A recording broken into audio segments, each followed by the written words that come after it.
Welcome, ladies and gentlemen, back to the Valley of the Judged. I am your one and only gaming monk, better known as Mildra, and with me is my good brother here in the temple, the man of 1,000 runes, the CEO of Zadari Enterprises, and the bane of my fucking existence, good brother Xanatrix. Zadari Enterprises would like to remind you that all mecha are fantastic, and if you have a problem with any mecha, you will answer to our R&D division. We could use some spare parts. I thought you were gonna stick him in a ball and play basketball with it. Nah, nah, nah. I need certain pieces of the human soul to power some of our robots. There. Um, although as an aside, there was nothing more humiliating in playing, say, Federation versus Xeon and getting your ass kicked by a ball. I've done that. I mean it. I've kicked. No, what's more humiliating is when you kick someone's ass as the ball in Gundam Battle Assault 2. Been there, done that. Got the T-shirt. Also, Especially when you kick someone playing Grandpa Gundam in Gundam Battle Assault 2 with the ball. Because Grandpa Gundam's on crack. He is one of the broken characters in that game. I'm guessing you also had to deal with someone saying that Gun Tank is totally not broken in Fed versus Xeon. I proved to them how wrong they were by going Gun Tank versus Gun Tank. Yeah, every fighting game, whether casual or otherwise, has that character. And hell, for Battle Assault 2, you remember the odd job rule? I had that for Psycho Gundam. Psycho Gundam's too big. Fuck you. They said you can pick it, but after the set, everyone punches you in the nuts. Yep. No, Psycho Gundam isn't actually that bad. Like I said, Grandpa Gundam, for anyone who knows how to use Grandpa Gundam even a little bit, because Grandpa Gundam, for some reason, is like a jittery squirrel on four 8 balls of cocaine. Just So Doom Rider. yes. But Just without the rolling a 1 and then disappearing, wasting 200 points. But yes, Ritz. We are back with Gubat-Banwa in what will be, I believe, the penultimate episode of Gubat-Banwa. Yes, this after covering the way violence works, and I cannot say the word violence without thinking about Fuamoko.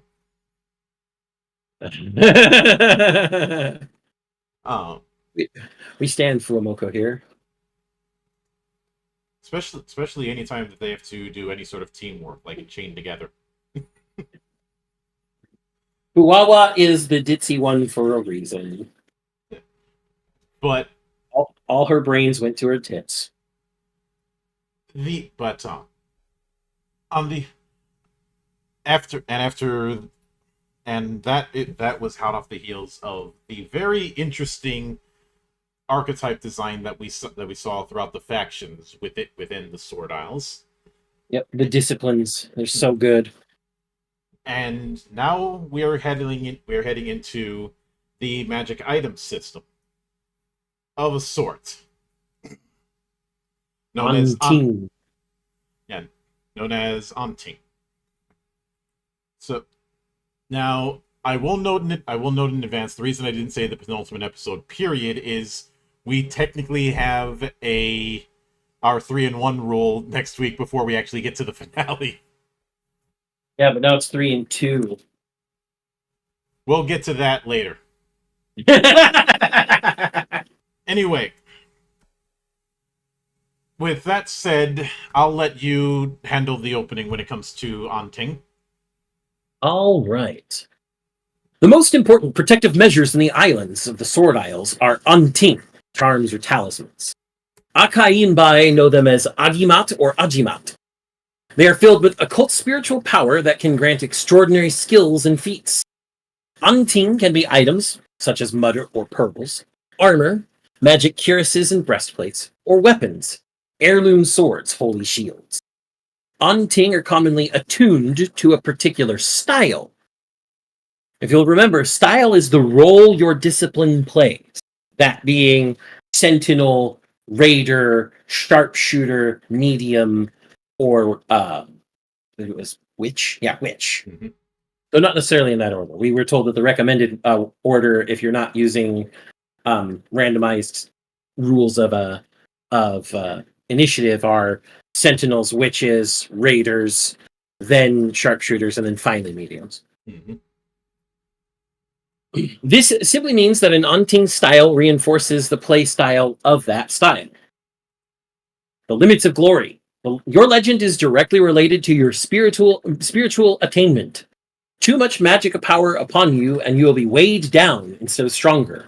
You cannot go into violence while weighed down. Weaker warriors are clad scantily in jewels, while kings and datu are clad in so much gold and rubies that they look like they are fully armored. For you, Kadunganon, this means you can only wear a number of Anting equal to half your legend, rounded up. This means you can equip up to 2 Anting at Legend 3. Living Anting. Some Anting scale. They will have X/Y/Z. These pertain to the 3 ranks, warrior, hero, and king. You get the appropriate benefit relative to your current rank. Acquiring Anting. In general, you are supposed to acquire new Anting by exploring the world, delving into ancient ruins, helping gods or defeating them, taking them from villainous warriors, or being granted them by appreciative lords. As you rise in legend, you gain Anting as well. At Legend 1, and at every other not odd-numbered legend after, 3, 5, 7, 9, 11, you automatically gain an Anting. Looking at that, you get 6 Anting through leveling, and at level 11 you can equip 6 Anting. But there's a chance for getting more. So maybe not all the Anting you acquire will be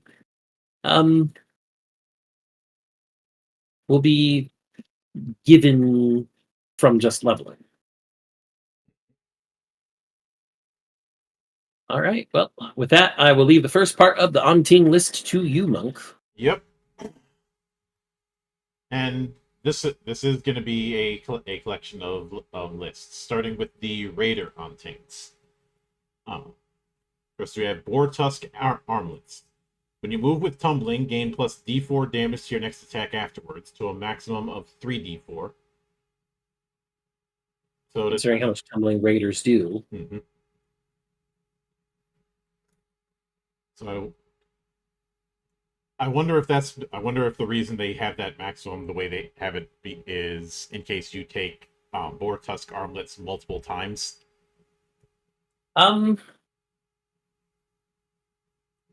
Maybe, or maybe it's just in case you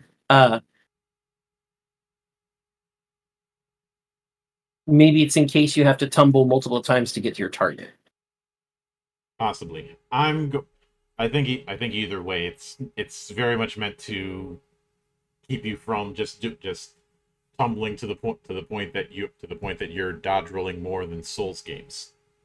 Well, also remember that there are some attacks that have you tumble afterwards or tumble beforehand as well. Mm-hmm. So, like, let's say you tumble to get through some enemies, so you're getting close to your target, and you're about to use one of your inflict violences that also says tumble towards your opponent or tumble so much in a certain direction. Now you've got that 2d4 going for you. So then we have Calcified Lightning. You apply lightning to all your melee attacks. When you make a lightning attack, your next melee attack becomes unavoidable. Imagine giving that to somebody who's using flurry attacks. Unavoidable just means evasion can't be applied, though. Remember that. Defenses still can be. Mm-hmm. Garoda Armaments. Gain +1 to your speed and jump. Nice. I know who I give that to. Hello, Heaven Spear. Yep. Gemos Armor. All your physical attacks while you're staggered gain merit. Literally too angry to die. No, okay, so Monk, Gemos Armor is just the armor that the hold on, let me open the what's the name? The Murder Glaive uses. Except for anyone that's a raider. Oh. Raiding Campilan. All your melee attacks against fighters you are flanking gain +4 damage. Plus D4 damage. Mm-hmm. Plus D4 damage. Yep. Raiding Rope. When you rush, you can instead choose a tile at range 3 and pull yourself to a tile adjacent to it.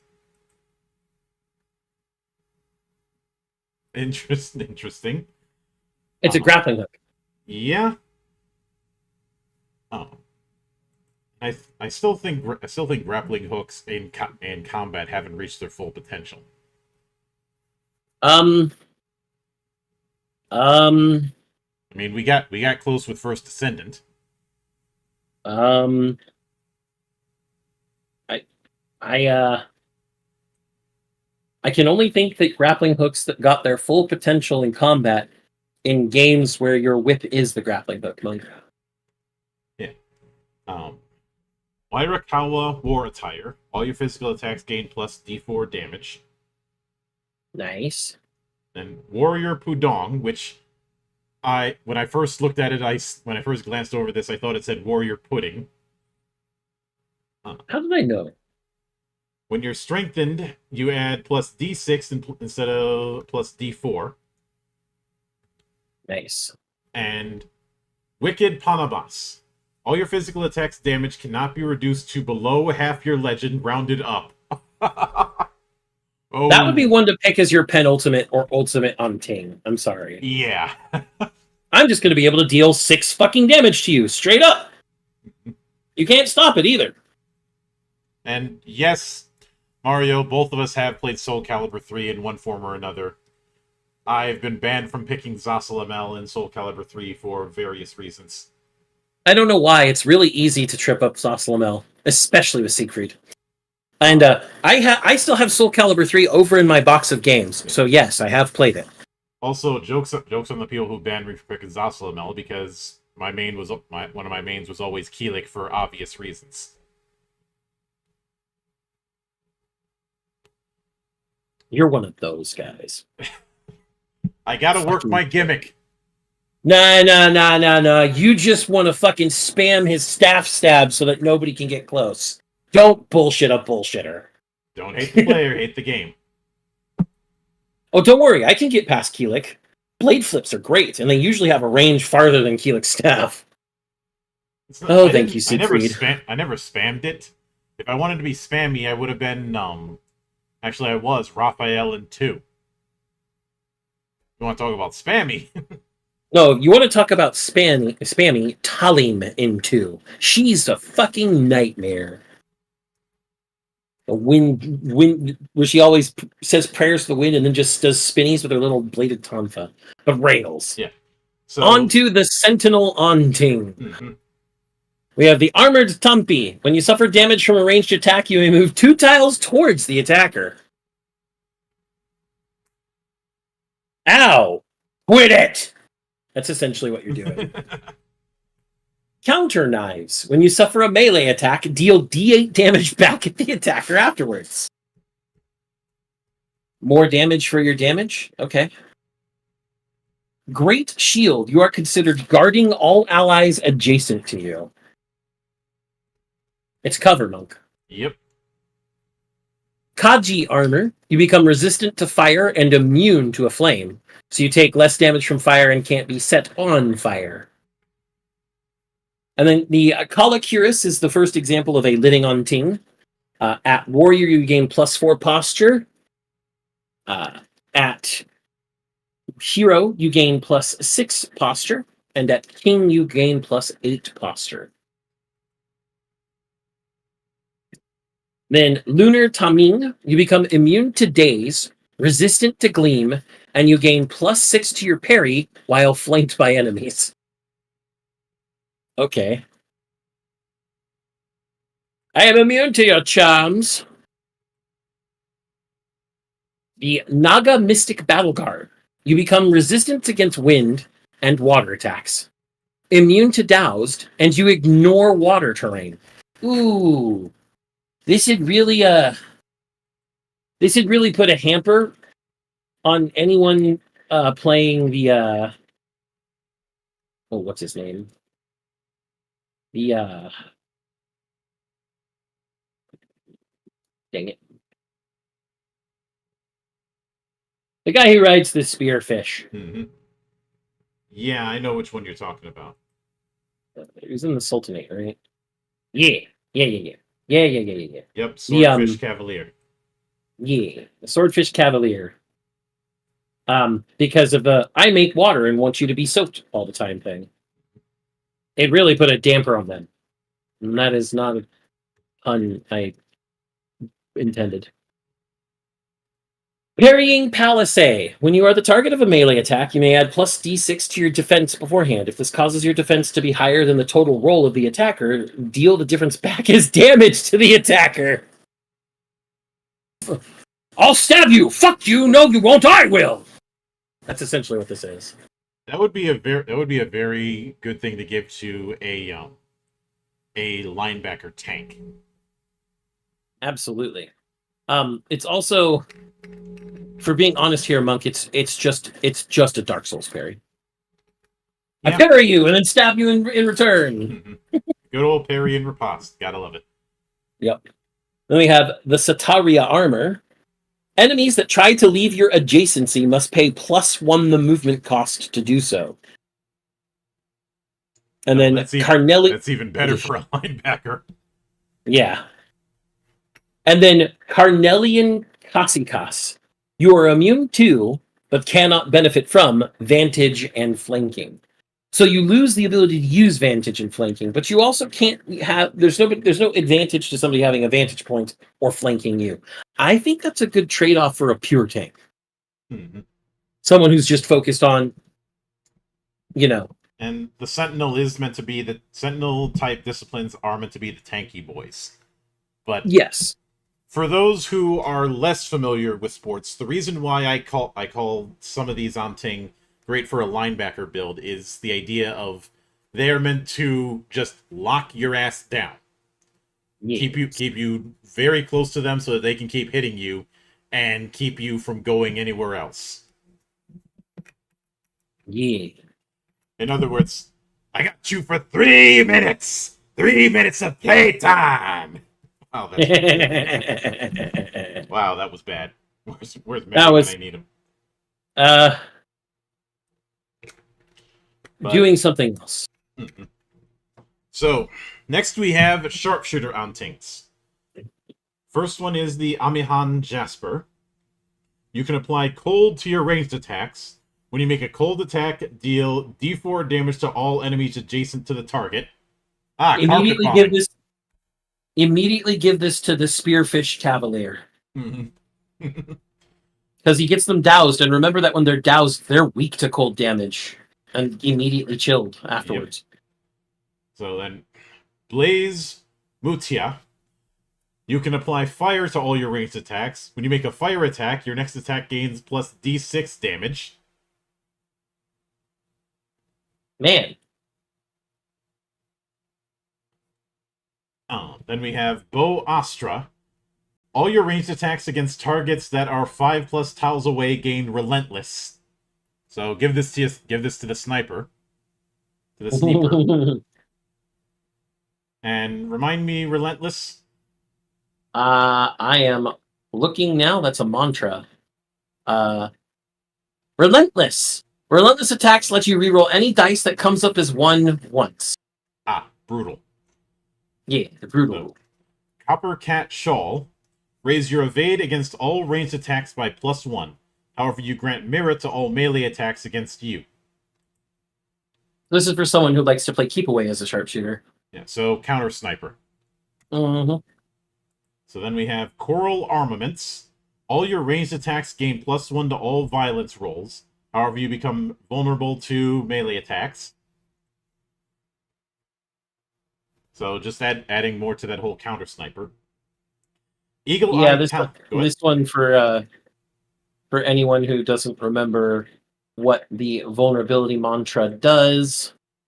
It's not a mantra; it's an affinity, if I remember correctly. Actually, Yes, vulnerable.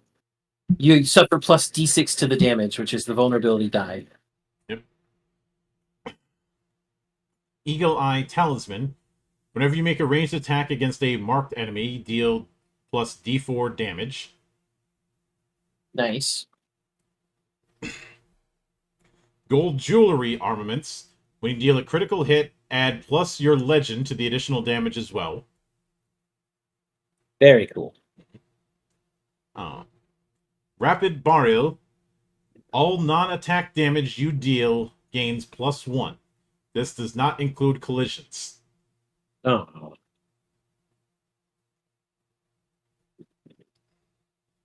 That's a interesting setup. Next, we have spectacles. Increase all your maximum ranges by +1. I feel like that's going to be essential for any sharpshooter. Yeah. Well, I think Monk, remember that there was I forget who it was. Was it also the Spearman Cavalier who can set up the little turrets as part of one of their liberations? Mm-hmm. That's not your attack. That is that little water turret doing the damage.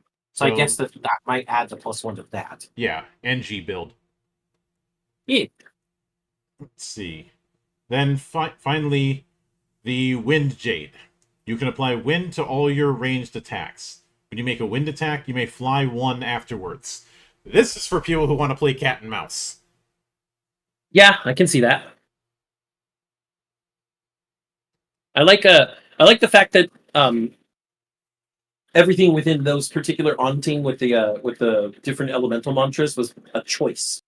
You can apply wind to all your ranged attacks. Doesn't mean you have to. And when you make a wind attack, you may fly them. Doesn't mean you have to. That's very good. Lots of choice, lots of tactical gameplay there. But then we have the Witch on Ting. And if everybody remembers, the witches are kind of fucking badass. So we have the Bulawan vestments. When you suffer an affliction, there's a 25% chance of reflecting the affliction to the inflictor instead. Counter curse, Monk. Mm-hmm. Then we have, that's not a word from East and Southeast Asia. That's a word from Greece. Chthonian bullion raiments. For those of you who don't know, Chthonian means people from underground. Mm-hmm. All of the gods that reside in the underworld in Greek legend are Chthonian gods. All of the gods that reside outside of the underworld are known as the Olympian gods. Anyway, Chthonian bullion raiments. When you inflict an affliction on any single enemy, spread the affliction to all enemies and burst one of the enemy afterwards once per riff. Carpet bombing again, Monk. Mm-hmm.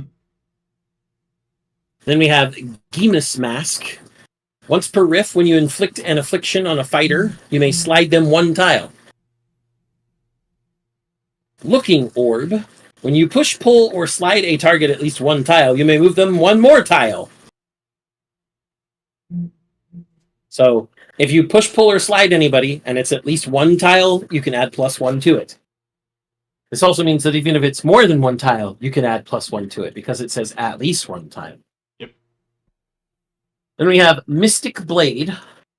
You can apply Soul to all your melee or ranged attacks. When you make a soul attack, you may teleport 1 afterwards, once per riff.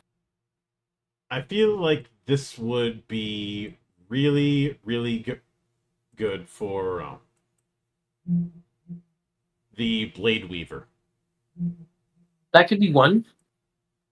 But think of it this way, Monk. Remember that there are effects that only work by movement, but teleportation specifically is not movement. This is a good way of getting in your damage without triggering those types of abilities. Mm-hmm. And we have Performer's Veil. If you are the last on your side to riff, all your area attacks gain +1 to the violence roll. Oh my god! Team gets together. Hey, the witch should go. No, I should go last. Why? I have the Performer's Veil. Okay. Then Pestilent Knife. When you inflict an affliction on a fighter, their next attack suffers -1 to the violence die. This penalty does not stack with itself. This effect can only trigger once per rift and only on a single fighter in the instance of an affliction being inflicted on multiple fighters at once. So if you hit somebody if you hit an AoE affliction, you can only choose 1. Still pretty good. We have Sorcerer Robes. All your area attacks areas patterns gain +1 to their size. So just bigger bada boom. Mm-hmm. Yeah. Spiraling Blade. When you make melee or ranged attacks, inflict bleeding on the target. If the target is already bleeding, deal +4 damage to them. That's mean. Wasn't there already a class that does a lot of bleed damage? Yes. One of the witches? Yes. Yeah. So you'd pick the Spiraling Blade for them. That's for sure. Mm-hmm. Witch Robe. When you inflict an affliction on a fighter that did not have that affliction, deal 3 damage to them. You're not poisoned? Be poisoned and take 3 damage. You're not on fire? Be on fire and take 3 damage. Fuck you. That's why.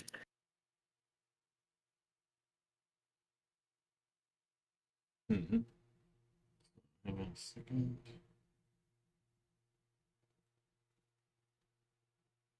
That just leaves the medium untuned to you. Yep. So, medium hunting versus the Duka Paduka. When you are forcibly moved, you may choose to reduce the movement by 1 to a minimum of 1. Dwarven Stubbornness. Yup. Gone Idol. When you make a soul attack, grant all allies in burst 2 of you plus d4 damage on their next attack, which does not stack with itself. That's a very good proc again for Blade Weaver, those who want those close range mediums. Yup. Healer Vestments. When you heal an ally, heal them plus your rank d4. And that's on top of whatever healing you're already doing. Mm-hmm. Because it's plus. Kinara Dancer Garb. When you take on a stance, you may fly 1 after taking the stance. So that's good for stance dancers. Dancer Garb for stance dancers. Go figure. Mm-hmm. Makinda Manan Garb. When you suffer a ranged attack or area attack, you may deal d8 damage back at the attacker afterwards. Ow, you hit me. You should take some of this too, bastard. Mm-hmm. Mending Slash. Once per rift, you can heal any single ally. When you heal any single ally, you also heal your rank d6 afterwards. Mending Sash. Mending Sash. I don't know why I said it as slash. Although Mending Slash is not that bad of an idea. I heal you by cutting you. Although isn't that basically the Tenseiga?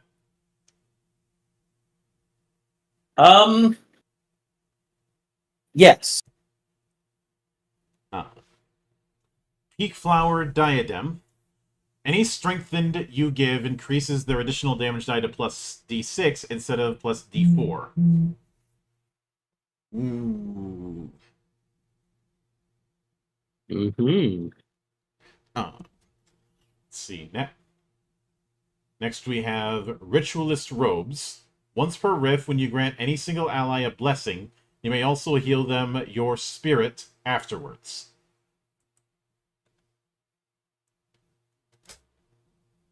Not too shabby. And then Sage Staff. When an ally is defeated and suffers a wound, you may let them heal 1/4 of their max posture afterwards. This triggers only once per violence. Ooh. And then Vajra Bell. When you give a blessing to any single ally, also spread the blessing to all allies and burst 1 afterwards, once per riff. Group up! Yep. That is definitely a case of form up. And I need you to filibuster for 1 minute. I will be right back. All right. So it's very clear that these particular Unting, while they are focused and do some nasty stuff, it's nothing that's overwhelmingly game-changing by itself. The disciplines themselves are already pretty game-changing to start with. For those of you who may not have seen those episodes, do feel free to go back and watch our discipline overviews. We did an episode for each of the 5 different organizations, federations, whatever you want to call them, countries within Gubat-Banwa. And each place has 5 disciplines that do some really cool shit. And so what these are really doing, like it was suggested at the beginning of the chapter, is that they enhance the play kit of what you are already playing. Because they're segregated by style, as I said. You know, Sentinel, Witch, Raider, Sharpshooter, and Medium. So in that case, I actually think that a lot of players are going to be pretty excited about getting on team of any sort. Obviously, you get one at level 1, or at Legend 1, I should say, excuse me. So, having that one on team can really determine how your early play style is going to flourish. How it's going to really help the part of the niche you are aiming for. It's also very clear that some of the on team that we've seen are very designed for with a specific discipline in mind. Obviously, you're not restricted to using that on team for that one discipline, but if there's a discipline that's going to benefit from it most, you probably know which one it is by reading the disciplines and reading the on team. What I'm more concerned about, and Monk hinted at it at the beginning of the Raider on team, is whether you can take the same on team more than once.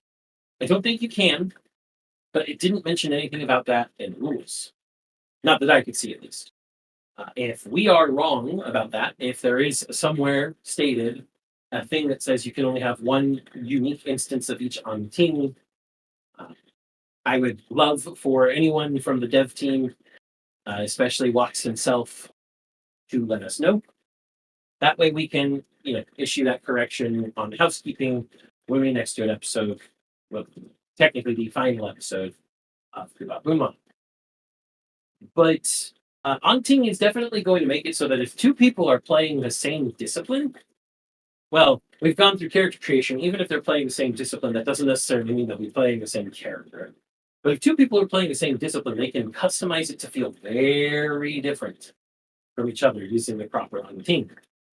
So you can also customize it to be very different, having a proper background and et cetera, from character creation. There's a lot of nice, not too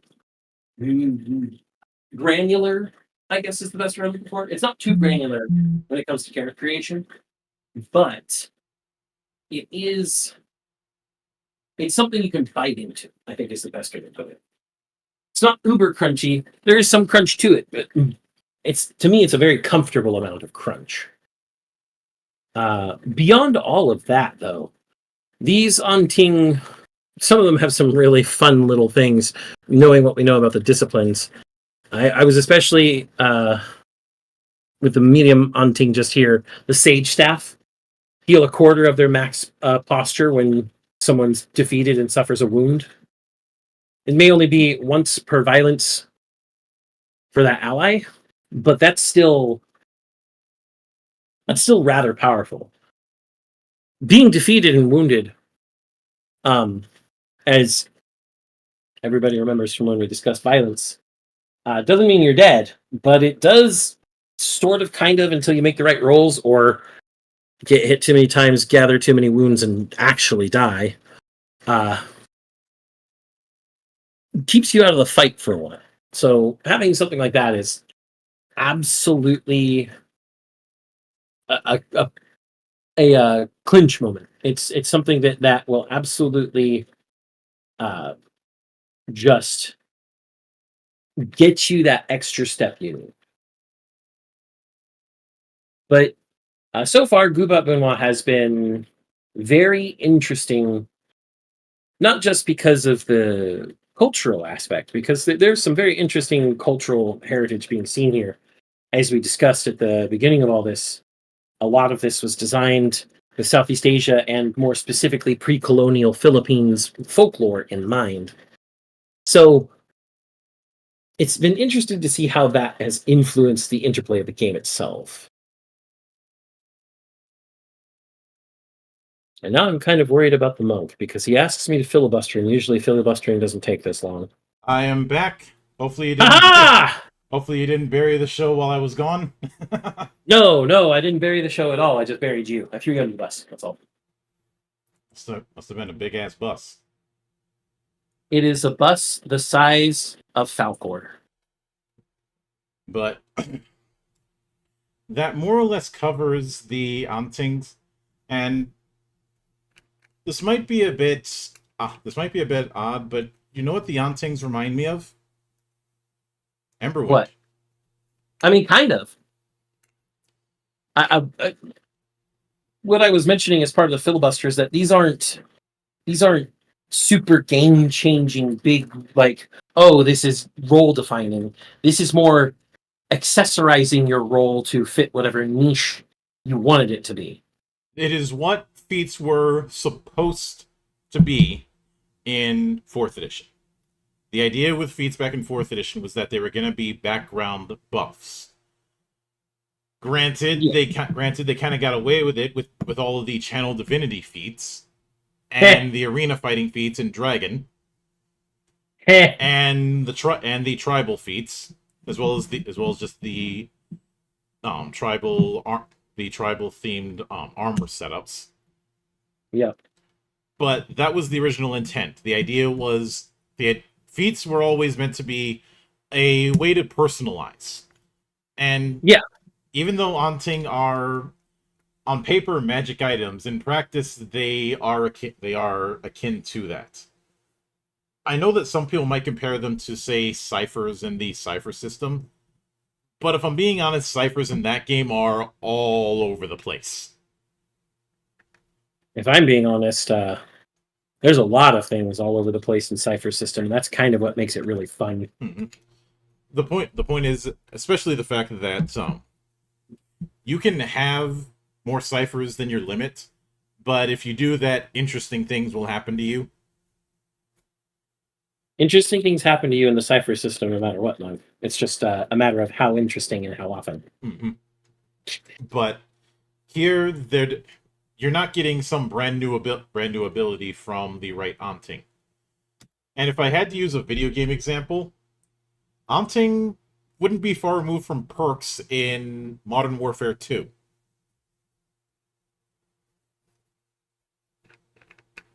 I could see that one.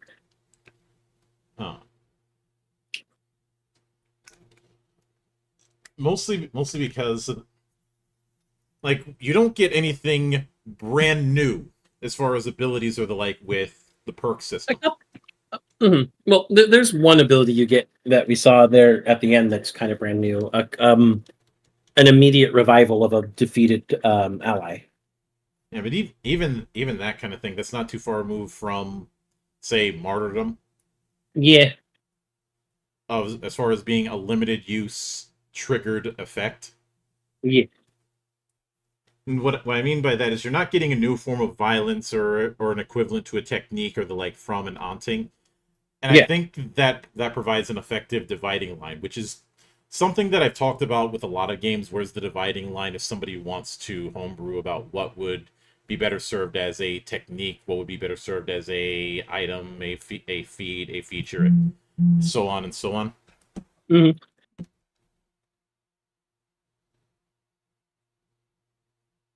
And with this one, we have a very clear dividing line. Something that would be an action that is going to be straight up an action effect would probably be better served as either inflict violence, a technique, or a liberation. Whereas something that is enhancing things like inflict violence or techniques or the like, that is better served as an Anting. Or an enlightenment. Though the enlightenments are very, very strong. So. Yeah. And even with the Anting, none of I would say only a handful of them I would consider very strong. And each of those ones that are strong are only strong in specific circumstances. Yes. Like like I said, none of them is a 100%. I have to take this. This is a game changer thing. This is a ooh, that would be nice for what I'm trying to do. Mm-hmm. And again, since there's the implication that you can be weighed down by having more, as well as the whole only wearing a number of Aunting equal to half your legend. That gives the implication that that you might actually be actively encouraged to switch around Aunting as the campaign goes. Which ends up eliminating one of the big problems of choice paralysis, the will this screw me over a few levels down the road issue.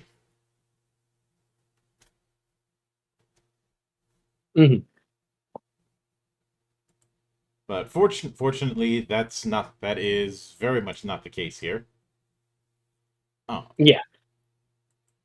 And I am glad that they're separated by the roles, because in doing that, it avoids one other problem of what would be of that analysis paralysis, i.e., what would be a good pick for what I'm trying to do here. Oh. And that's another reason why I was reminded of Emberwind with this. Emberwind didn't separate its heirlooms by that, but it did separate them by theme. So because of that, you have a good idea about what you're going to end up picking.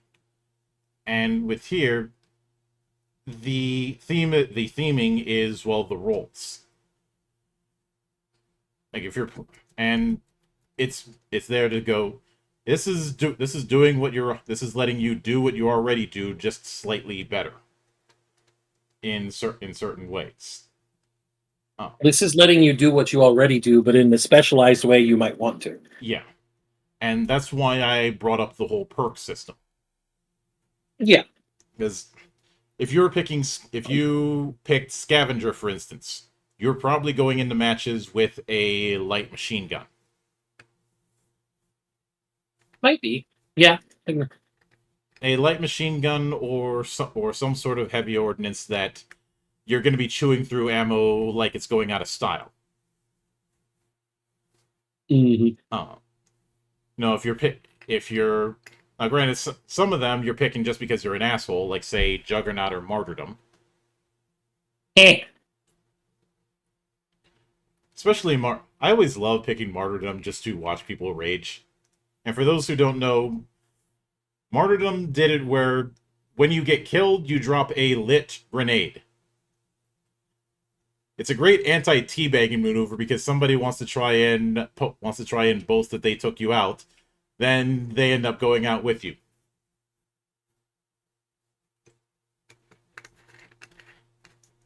It's also really good if you're doing like shotgun or SMG builds where you're going to be in close anyways. And again, you're going to naturally figure out what is going to work best for the playstyle you're developing, instead of having it having it structured out ahead of time like you're with some sort of false choice thing.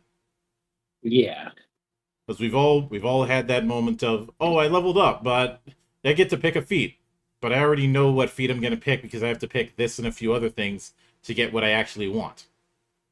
We're not seeing that here. Yeah, everything has some sort of use. And I know some might say that I'm singling out the world's most litigious role-playing game with that kind of comment. I mean, I am, but let's not try and claim that that's the only offender when it comes to that problem. It's definitely not. I'd say it's just the most visible offender. Yeah, and the analysis paralysis problem, well, it certainly is there in that game and in every editions. Even the ones that certain people romanticize have that problem. Yep. But whenever it comes to analysis paralysis, it's not the biggest offender. I'd say that'd be all those skill-centric games that I suffered through back in the 90s. Mhm. And some might say, does that include Palladium? Yes, but even they're not the biggest offender. The biggest offender that I ever had to deal with is every single game by FGU.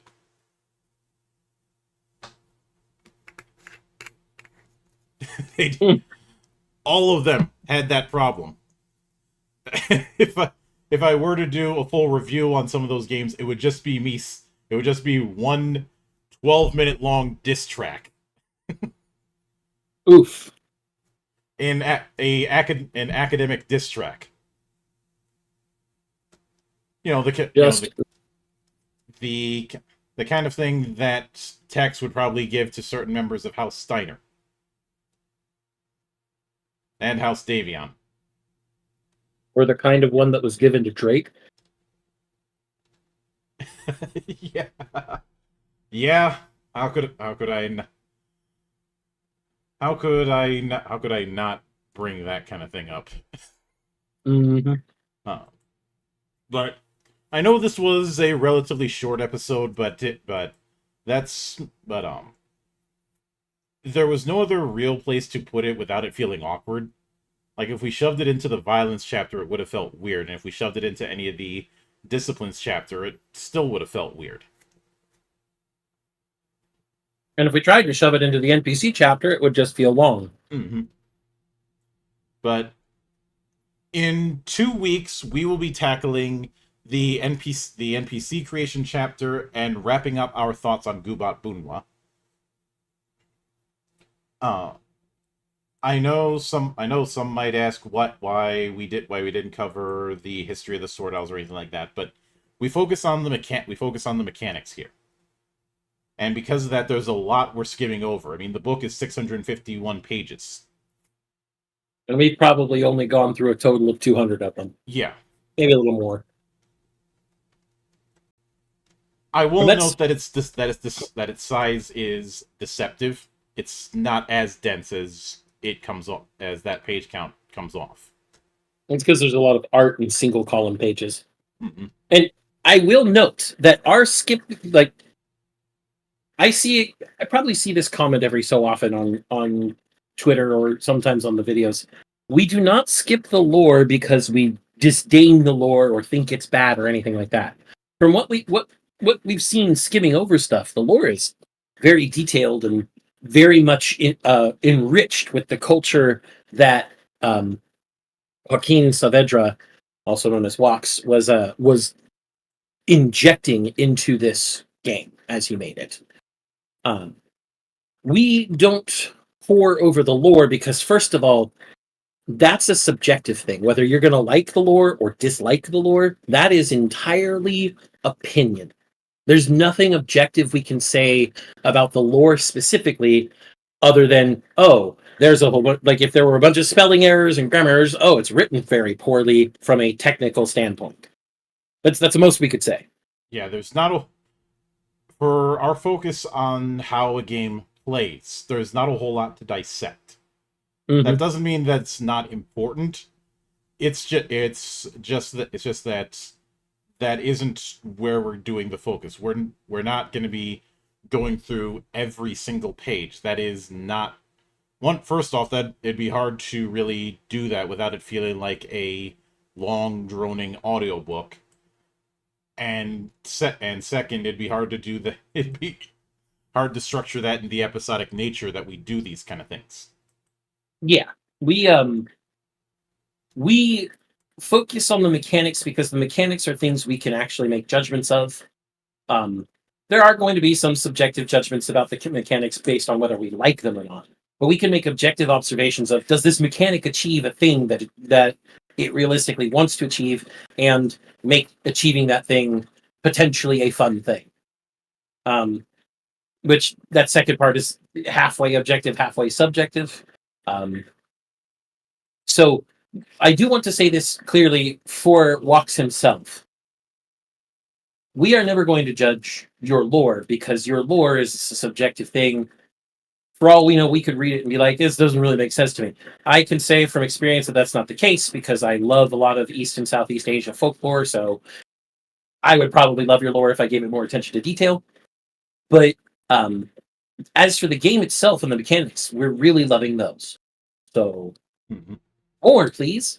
Yes. Now, that be that being said, after with we had a certain plan for the 3-in-1 thing next week, which is certainly going to happen, but there's been a bit of a change. Now, originally, on August 8th, we were going to be doing the roast of Jeremy Jack. Unfortunately, somebody double booked. And it wasn't us. Mm-hmm. And if I double book, I'll just power through it. But it did mean that we had to scramble a little bit. So next week is going to be a double. We're going to have a double feature of sorts when it comes to the Valley of the Judged. We are doing a one shot on Thursday and on Friday. On Thursday, originally we were going to do Enemy Gods. Then the quick start for Espers came out, and I'm like, screw it, we're doing this instead. Because first off, it's our good brother Corey Burns of Rookie Jet Studio, who does not miss. Even with some of his more unorthodox games like Hyper Weapon, that was using Nerf guns as the dice equivalent. You're firing Nerf guns at a target. Yeah. Or rather, foam darts if I want to be technical, but let's be honest here. And it's also using a deck building mechanic. So, given how much fun we had going over Faith and its not dice system but card system, I feel that it's natural that we'd cover that. And on Friday, we're going to be covering what we already planned on covering, and that is Kurai Jikon. That is technically going to be a one-shot, but that's not a quick start. It's the full book. It's just a very light book. Aye. And obviously, on the 16th, we're going to be doing the finale for Gubat-Banwa and revealing what is going to be coming next. And on the 23rd, that is when we will do the roast of Jeremy Jack. He's gonna get something that we have been planning for months. A year. A year. It's nearly a year now. No, it is a year now. Mm-hmm. Because we got Planet Bound, near the end of July? Yeah. Yeah. It's been a year, Mike. Over a year. Mm-hmm.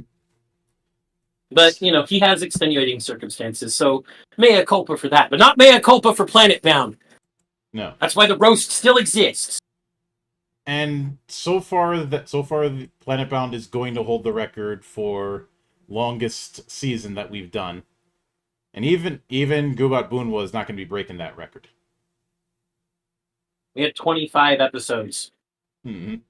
Some eventually got squished together, but the 3-in-1 rule still held it out for nearly half a year. Almost as much to be a full season's worth of an anime. Yes. But with that said, now, as far as what's coming, obviously there will be no Cloister tomorrow because Lady K still needs some extra time to set up the assets and get the art done. I'll probably end up talking about it on the 10th when we actually do the session 0, but there was a bit of awkwardness where it seemed that her tablet was having issues. And I was like, so should I reach out to a different artist? And she was like, yeah. Then I did. And then in the span of 2 hours from reaching out to a different artist while I was on the way home, she managed to fix the problem. And I was already in conversation about payment. And I had to tell that person circumstance change, so that's getting put on the shelf. The whole thing was nuclear levels of awkwardness, just all around.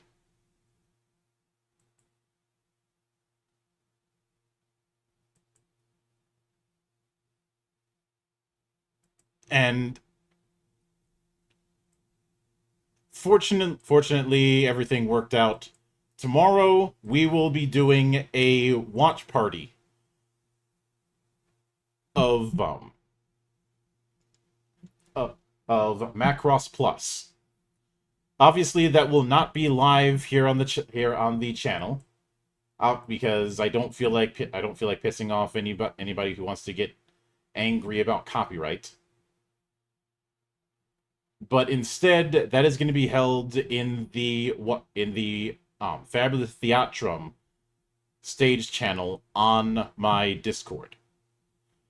So if you want to join the fun, there's the Discord link in the description on Twitch, and the Discord link on my YouTube page, and in just about every video I put up. And of course, now that being said, Geek Watch will return on Sunday, and we'll be tackling a subject matter that I have been looking forward to. Also, I see what Mara's saying. I'm just getting into tabletop gaming. This makes me want to buy a game. The passion you guys have is infectious. That is the goal.